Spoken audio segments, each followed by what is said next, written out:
Going into the light blue here.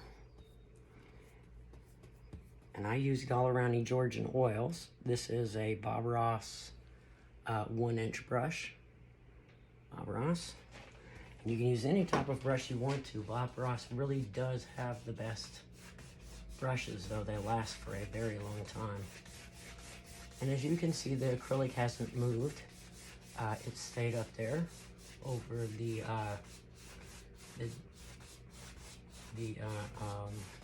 base, whichever base you care to use, just to get it wet.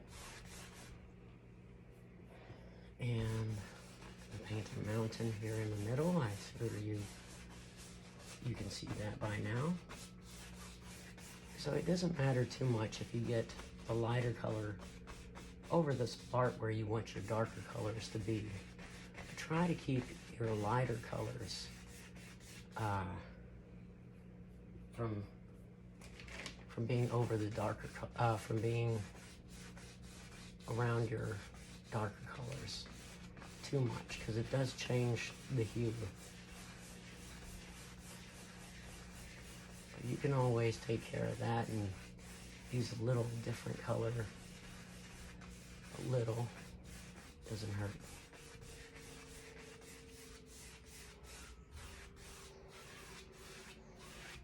There we are. While we're at the blue, I'm going to go ahead and use the same brush and using with the light blue, the permanent blue, and I'm going to make that little stream while I'm at it. Just to keep the brush as clean and not have to clean as many of them.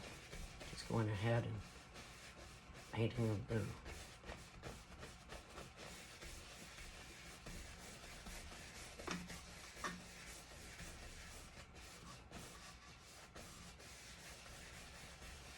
There's your stream. You can make some parts of it a little darker, some parts of it a little lighter. Things like that, just to give it a different appeal. And you have your cloud right there. If you want to paint that, you can. I'm just going to leave that one blank. It looks all right the way it is. So I'm going into some ivory black here. Just laying out the mountain.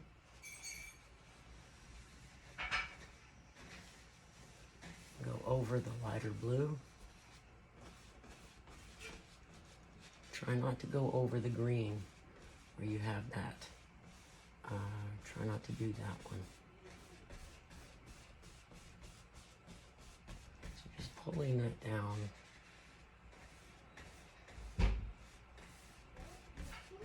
And getting in a good shade. There we are. And I get a palette knife. I have a Bob Ross small palette knife this time. And you want to pull out the titanium white and lay it flat like that. Wipe off the knife and then cut across. And you get that small amount of paint right there on the very end. And just add it to the mountain. Little bounces, little jiggles here and there actually help. So if you have a little less than steady hand, it does help at this point. So if you go over that and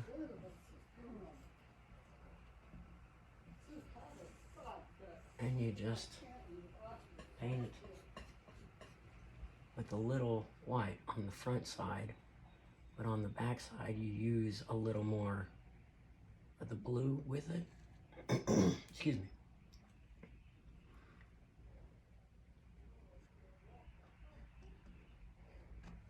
And I'm gonna mix some of that permanent blue, just a small amount, with the titanium white. Mix a small amount like that right there, and you pull it out flat, cut across, and get that back side of the mountain.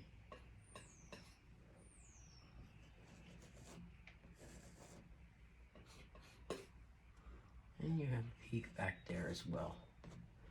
Maybe some in between here. Yeah, right about in there. And get a little more of the titanium white for the front side of that area, that mountain. And wiping that off. A number 3 Bob Ross fan brush. So I'm gonna make little trees way back in the backdrop. That's what I decided when I put on the acrylic. Maybe 1 or 2 bigger ones, just like that. And I'm gonna paint just a flat color here of the Terra Verte. It's all flat, just blocking it in.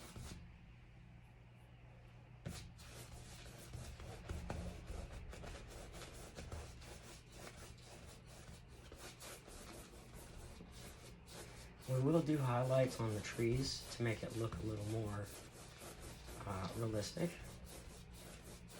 But this is all taking and using the Bob Ross technique for just a little extra step.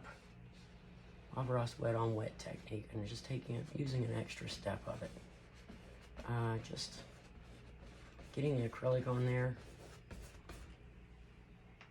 So you can just still use any design you care to use. If you come up with one in your mind, it's great. If you have a photo you want to do, it works too. There's all sorts of things you can do. And you can paint. You really can.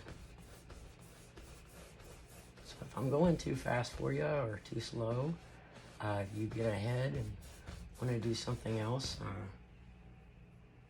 I encourage you to do that. You can always come back and watch it again, paint it again, pause it, fast forward, anything you need to do. Those trees.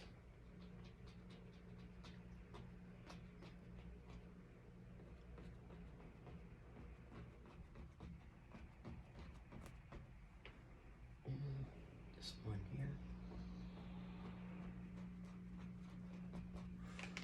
Go ahead with the grass, and you can make the grass look any way you care for it to. Goes down the hill, little ditch, a little higher here and there. Just using small upward lifting strokes. You make the grass as tall as you care to, or as low. Perhaps someone ran over it with a lawnmower. Perhaps somebody is out there in the woods just mowing for the best of us. Who knows? It's your world. You can do whatever you like in it.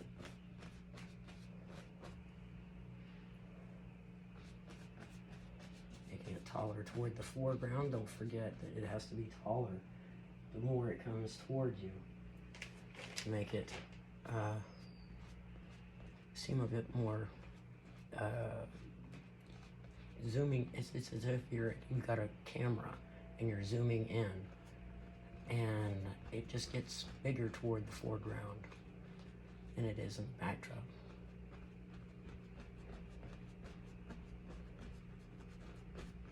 I'm just adding some more of that cadmium yellow deep hue. I used the same brush to carry on, and maybe there's a little ridge right in there.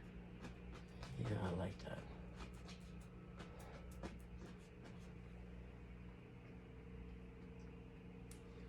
And lifting up further toward the foreground. Grass gets higher and higher. This one is the number 6 fan brush from Bob Ross. Going into the titanium white. And I'm gonna make a cloud right here. Go ahead and write off, make a cloud. Just a mist coming up from that waterfall. Just a mist, big cloud. And it goes over the mountain some, but don't be afraid of it. Don't be afraid to make it go over it a little. I mean, it does happen, But don't be afraid. You're not messing it up. You're really doing better by adding more. And it just has that dangerous feel to it. And it's always a lot of fun. In public, if you paint, you could really catch somebody's attention that way. And make sure that I have that clear line there. A little more blue.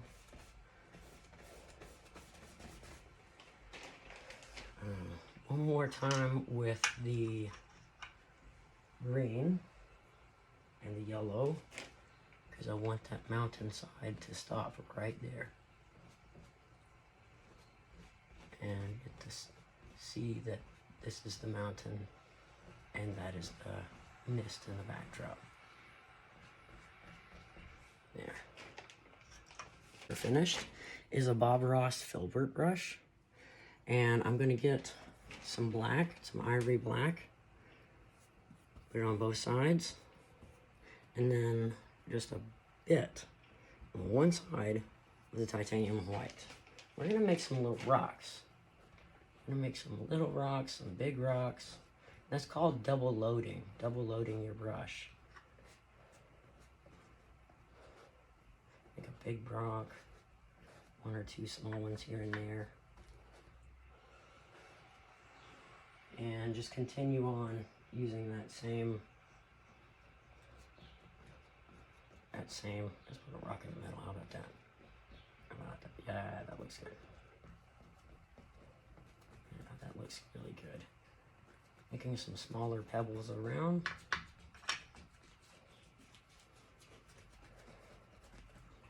And a little more of the titanium white in places.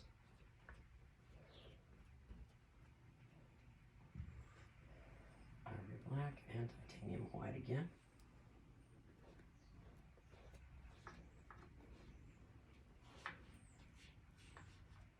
It's a big rock right there. I like that one. I like that one. That's a big rock. And little pebbles, darker and lighter, just varying the hue, varying the colors. Really does make it look like one separate rock, one small rock here, and a couple of small ones there. And each rock is an individual rock, so don't forget that. Well, that's all I have for you today. And we had a good time, so I hope that you continue painting. And this is Brandon Lehman, Silent Tears, and we will pick up with the drawing here in a second. This is a lady, and she appears to be from somewhere in Greece, perhaps, maybe Italy or Sicily even. There's a screenshot if you needed one. So let's get started on some drawing. I always wear gloves. It helps me to smear it more evenly. If you get the oils on your fingertips, it doesn't smear as evenly. So we're just gonna start here with her right eye, and she looks like she's waiting on something. I'm not quite sure what. Perhaps she's even waiting for a bus. Don't know. This lady just has a good face. Perhaps her children are gonna meet her, or maybe she's going to see her children.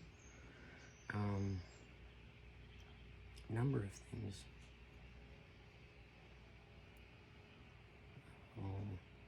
Going for the curvature of her eye, her right eye, and I made a small mistake there. Getting an eraser. I use a pen eraser, and it is a mono 0. If you want to get one of those, it's really handy and it helps for highlighting and getting in some small erasures to make your drawing look more realistic. So here we have her eye. It curves downward. And you can see from her eyelid that the little muscles in her eye are, you can see in the corner. So if you can get that amount of detail, there's her eyelashes. The more time you spend on it and the slower you go, the better off you are. It's really fun to just unwind,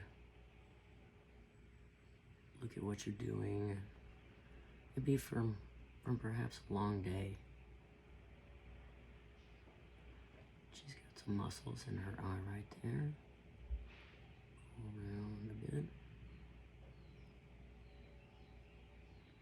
And fades into the corner. And she's looking at the camera in an odd angle. So if she's looking at the camera person even, maybe that's it. But she's got pretty eyes. She's trying to capture the reasoning of the moment. Maybe she is waiting for a bus. Waiting for her grandchildren, and she'll meet them whenever she gets off that bus.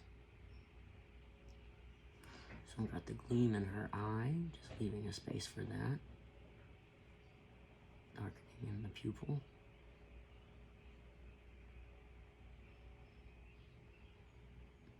Want to make sure you make the pupil good and dark, really dark.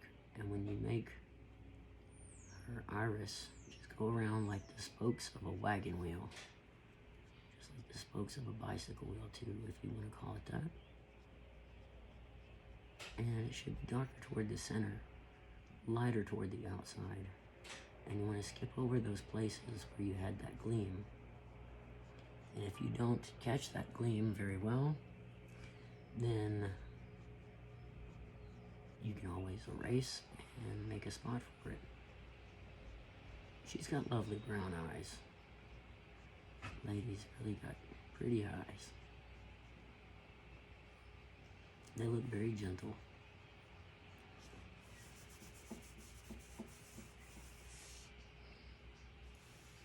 So, got that right there. And I'm just gonna shade in lightly the corner of her eye. Just very lightly the muscles that are holding her eye there.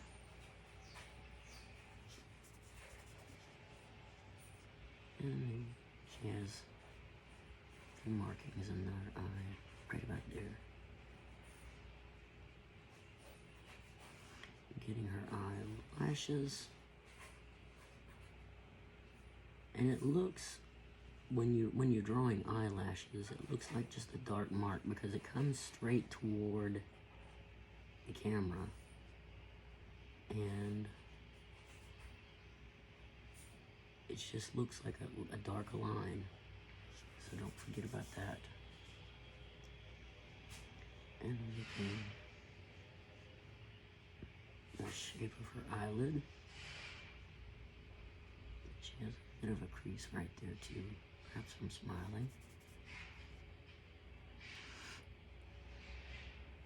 And here we got the part where it goes toward the bridge of her nose.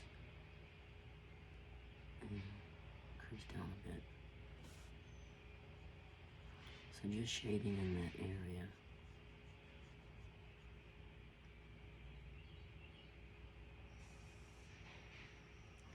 Very prominent brow where her brow starts.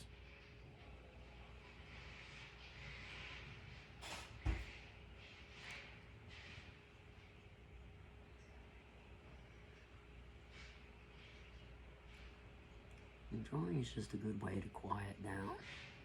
Just a good way to take a load off after a long day. Just a bit of drawing at a time, in fact. You don't have to do all of it at one time. You can wait a while. You can come back and leave it, draw some more.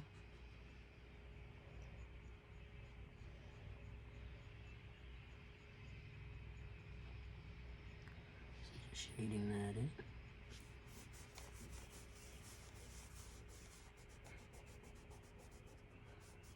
I'm going to get toward the bridge of our nose right there. And I hope you can see this better.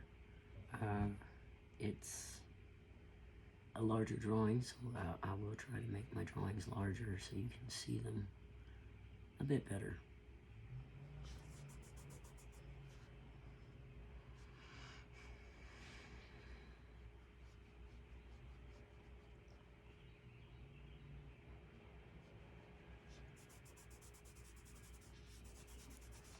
Let's get that gleam in her eye. I did go over that a bit.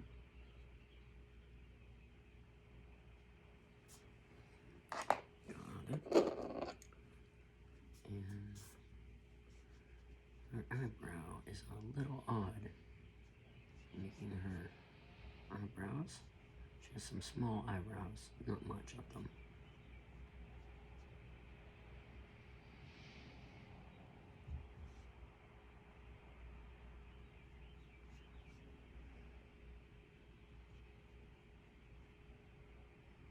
Right in here, there is some curvature.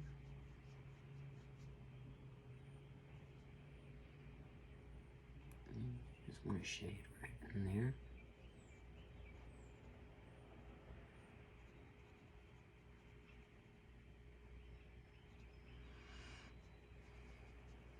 Just want to shade that lightly.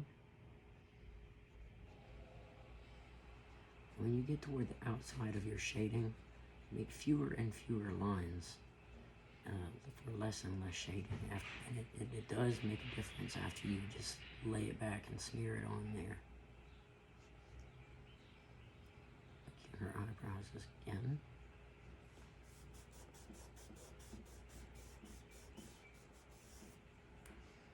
And let's see. It's got a wrinkle.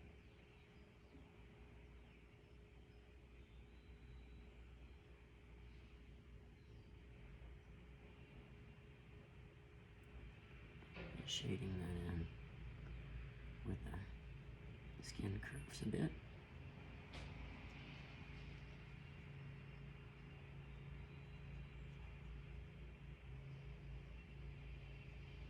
And right here it curves downward. And the top and the bottom as well. Excuse me. Both the top and the bottom. Light line right there. And then we have a carrying on of that line.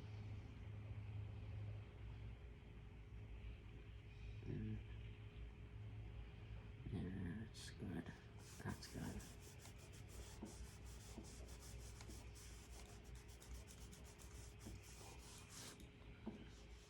And one more little line going down from her eyebrow.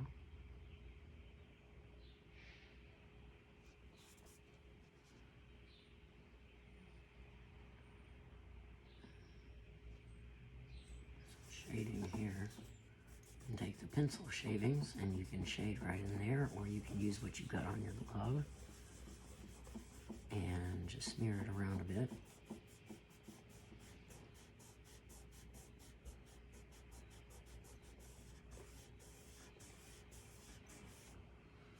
And try some erasing here.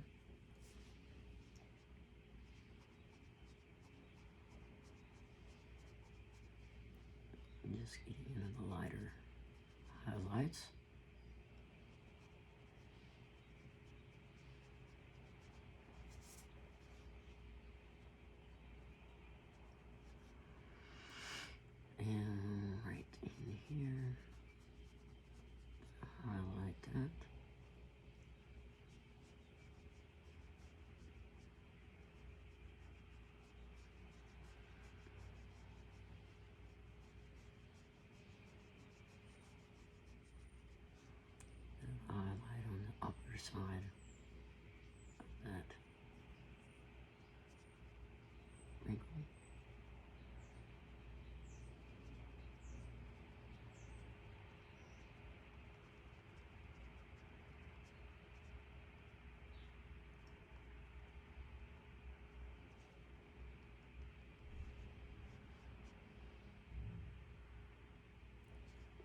she's got the underside of her eyebrow. Excuse me, the upper side of her eyebrow.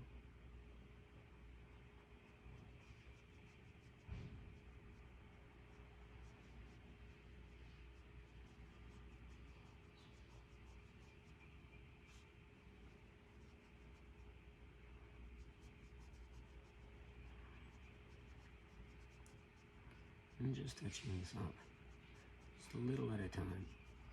Just really take your time on something that you're doing, whether it be painting or drawing. I tend to paint pretty fast though, in some of my instructions. But you can paint it slow, you can take it at your own pace. You can always pause it and come back. Enjoy yourself. You can sit back and watch and take that in. And then later, maybe you feel like painting.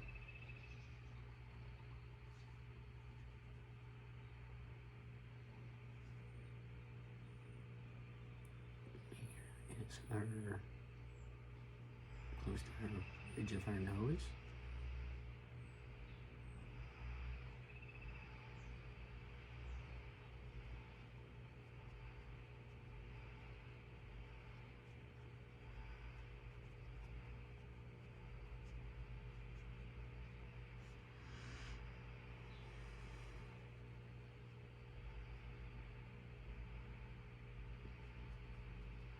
And we're just going to go ahead and smear that back.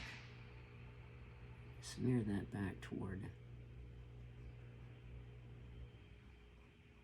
the backdrop, just laying it flat.